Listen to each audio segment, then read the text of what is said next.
یہ صحیح بخاری ہے۔ آقا علیہ السلام نے فرمایا، ابو ہریرہ رضی اللہ تعالیٰ عنہ راوی ہیں، فرمایا کہ موسیٰ علیہ السلام کی طرف ملک الموت کو بھیجا گیا، وہ روح قبض کرنے کے لیے آئے۔ چونکہ یہ سن چکے ہیں آپ کہ ہر نبی کو، میں نے احادیث بیان کر دی دن میں، ہر نبی کو وفات سے قبل اختیار دیا جاتا، التخییر بین الموت والحیات۔ ہم مرتے ہیں مجبوری کا، نبی کی وفات ہوتی ہے مختاری کی۔ نبی وفات کو اختیار فرماتے ہیں، یہ اللہ کا اذن ہے ان کو۔ اس لیے میں نے کہا تھا، یہ شک سمجھائی تھی کہ موت ہمیں تو فنا کرے تو بات سمجھ میں آ سکتی ہے کہ ہم مجبور ہیں موت کے سامنے، نبی کی حیات کو فنا کیسے کرے؟ نبی نے تو موت خود حاصل کی ہے، وہ نبی کے اختیار کے تابع ہے۔ ملک الموت موسیٰ علیہ السلام کے پاس گئے اور جا کر روح قبض کرنے کا ذکر کیا۔ موسیٰ علیہ السلام جلالی تھے،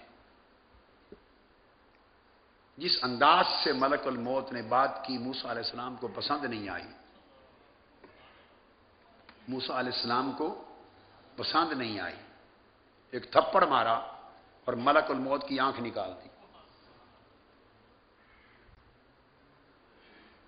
اس سے ایک بات جو عقیدے کے باب میں فری بات، فروع میں سے معلوم ہوئی کہ فرشتہ چونکہ انسانی صورت میں آیا تھا، یہ تمثل ارواح اور تجسد ارواح کی بات ہے، جسد کی شکل میں آئے تھے، جسمانی شکل میں۔ تو جب جسمانی شکل میں کوئی آئے، تجسد اور تمثل ہو، تو پھر اسی جسد کے احکام وارد ہوتے ہیں۔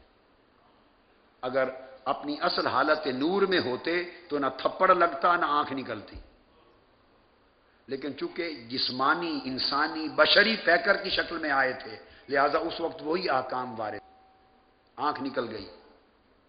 اور یہاں ایک بات کہہ دوں، وہ ایک وجدانی بات ہے۔ موسیٰ علیہ السلام کو اس بات پہ لگتا ہے ناراضگی نہیں ہوئی ہوگی کہ مجھ سے یوں کیوں کہا ہے، ان کو معلوم تھا کہ میرے بعد نبی آخر الزمان بھی آ رہے ہیں، اگر بات کرنے کا ڈھب یہ ہے تو میں تو گوارا کر لوں گا، کہیں بارگاہ مصطفیٰ میں اس انداز سے بات نہ کر دینا۔ یہ تربیت کی تھی، تادیب کی تھی، اس بارگاہ میں ایسی بات نہ کر دینا۔ تھپڑ سے آنکھ نکال دی۔ اب جو نص حدیث ہے اس ایک جملے سے جو نکالنا چاہتا ہوں مسئلہ عقیدہ کا، تو ملک الموت واپس گئے اللہ کی بارگاہ میں، اور فقالا، وہ جو ملک الموت نے جملہ بولا بارگاہ الہی میں، وہ جملہ قابل توجہ ہے، جملہ ملک الموت کا ہے، روایت حضور علیہ السلام نے فرمایا اور تخریج امام بخاری نے کی۔ وہ جملہ کیا ہے؟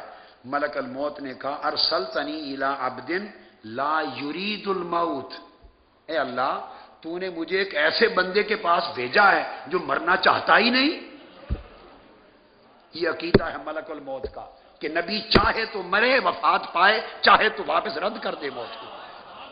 لا یرید الموت، وہ مرنا چاہتا ہی نہیں۔